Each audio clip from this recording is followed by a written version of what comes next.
I mean, we need your help. At the moment, at least you're making a stab at returning to some form of normality. For now, I mean, we might have fucked it up by going to Iran. I mean, this war is not something anybody that's conservative wanted. Most people don't want it, except supporters of Israel. They're the only people that seem to be thinking it's a good idea in this country. Most people are horrified by the idea because Trump was elected. One of the pillars that he stood for, apparently, was that he doesn't want any more wars. I came out against it on the basis for us of realpolitik, which is it wasn't in the interest of the British nation. Right. And I think, again, most of these leaders should put the interests of their tax-paying public first. And there's only a reason to go to war if it's going to benefit you. Yeah. And it was difficult to see what the benefit was. Although I think Iran is a sort of malevolent state, and it is spreading very bad philosophy across. Obviously, you've got Hezbollah in Lebanon, and then we've got Hamas causing a problem.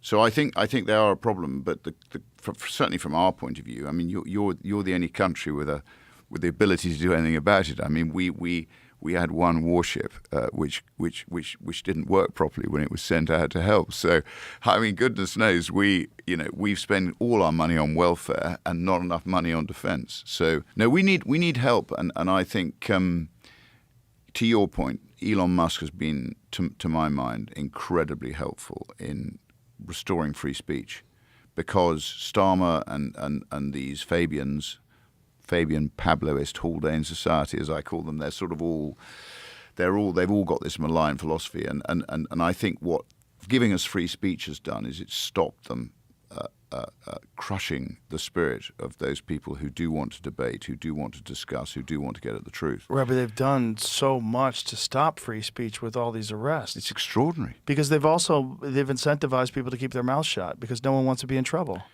Well, it's two-tier policing. You've got, to your point about, that the Palestinian marches are tolerated, whereas any form of Tommy Robinson march, and Tommy Robinson in the UK, he's deeply disliked by the establishment. I give him credit for what he did. Again, on the grooming gangs in 2003, he was warning about this in 2003 in Luton.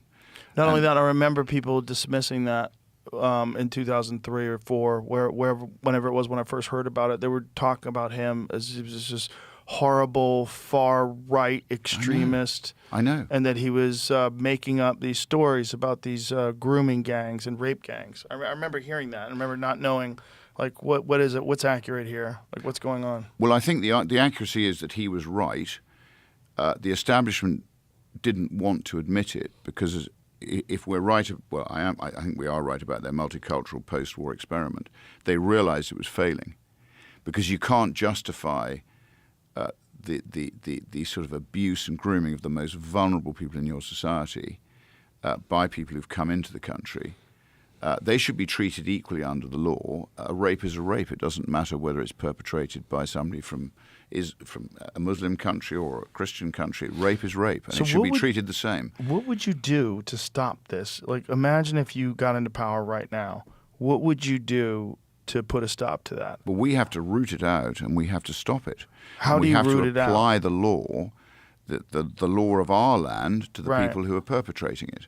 The problem is the police have institutionally been taught that they are racist, and we had the Stephen Lawrence killing, which didn't reflect well in the UK, but the response to it has created this fear of being called a racist. Which is the Stephen Lawrence killing? Stephen Lawrence was killed. I think it was late 90s. He was stabbed by some sort of British miscreants.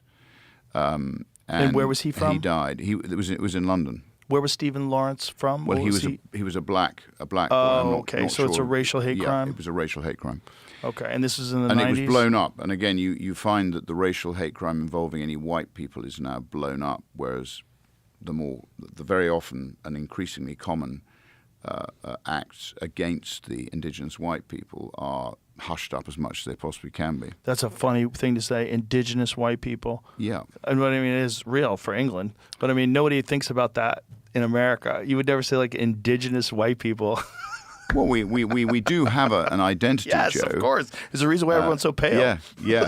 We do have an identity, but I really think is indigenous. as I say, we've been very tolerant of people who've needed help. We've let them into the country, and on the whole, they have integrated and they have contributed. Right. And I have no problem with that. Like you, I'm absolutely in favour of that. And Right. The only problem is the people that aren't integrating. If people don't want to come and live and integrate and contribute, then they shouldn't come. They should remain in their own country. Well, it's also the idea of incentivizing people to illegally migrate to your country is just pure insanity. You're going to run out of money.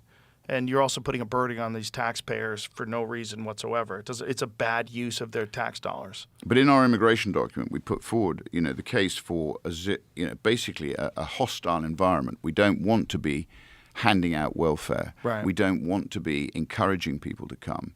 We want to create a hostile environment and encourage people to go, unless they're contributing, to go back to their own country. And live there, particularly if they don't like our culture and our laws and they don't respect us and they think we're the infidel. But do laws exist that would allow you to deport those people? Well, you'd have to repeal. So that's why it's so important we win an overall majority in Parliament by 29, because then we can repeal a lot of this legislation, which will then empower the nation state again. So this is the legislation that provides healthcare, dental, welfare, housing to This these is people. legislation largely passed by Tony Blair and his acolytes. And this was all just to encourage mass migration. I think it was to encourage this mass immigration and make it very difficult to stop it practically. Interestingly, he's quite crafty because he came out the other day trying to distance himself from a lot of the things that he has actually created. So he's quite a canny old fox.